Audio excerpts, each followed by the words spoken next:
नमस्कार दोस्तों, मैं हिम्मत सेठ एक बार फिर आपके सामने उपस्थित हूँ एक नए विषय को लेकर। दोस्तों, आज हम आपसे बात करेंगे पर्यावरण के बारे में। आज भास्कर में बड़ी खबर छपी है और यूरोप में टेम्परेचर बहुत बढ़ गया है और एक तरह से वहां पर अ, त्राही त्राही मच रही है। आज सुबह ही दोस्तों हमने वो खबर मैंने आपके आने के बाद देखी, लेकिन सुबह ही हमने आज एक कार्यक्रम में भाग लिया जहां पर पर्यावरण मतलब प्रकृति और मानव से केंद्रित व्यवस्था की बात हो रही थी। और हम लोग ये बात कर रहे थे कि प्रकृति मानव केंद्रित विकास मॉडल होना चाहिए, न कि प्रकृति का दोहन करके उसको बर्बाद करके और हम विकास करें। उपभोक्ता संस्कृति जो है हमारी, वो इसी मॉडल पर चल रही है।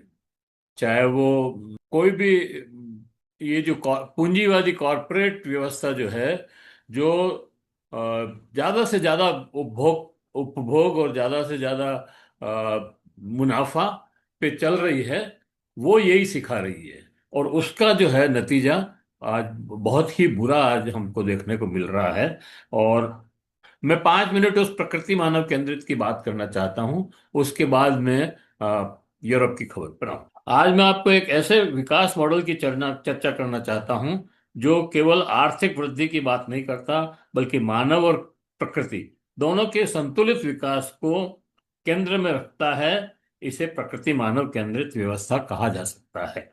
आज दुनिया के सामने सबसे बड़ी चुनौती क्या है? एक तरफ पर्यावरण संकट गहराता जा रहा है, जलवायु परिवर्तन, प्रदूषण, जंगलों का विनाश और जल संकट बढ़ रहे हैं। दूसरी तरफ समाज में आर्थिक असमानता लगातार बढ़ रही है। कुछ लोगों के हाथ में अपार संपत्ति जमा हो रही है, जबकि करोड़ों लोग बुनियादी सुविधाओं से वंचित है।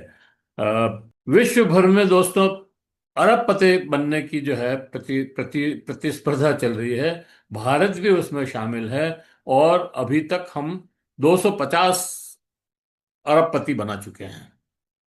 प्रकृति मानव केंद्रित सोच का मानना है कि इन दिनों समस्याओं की जड़ वर्तमान विकास मॉडल में है। इसलिए ऐसी व्यवस्था की आवश्यकता है जिसका उद्देश्य केवल मुनाफा नहीं, बल्कि मानव कल्याण और पर्यावरणीय संरक्षण हो। ये व्यवस्था के 5 मुख्य आधार हैं।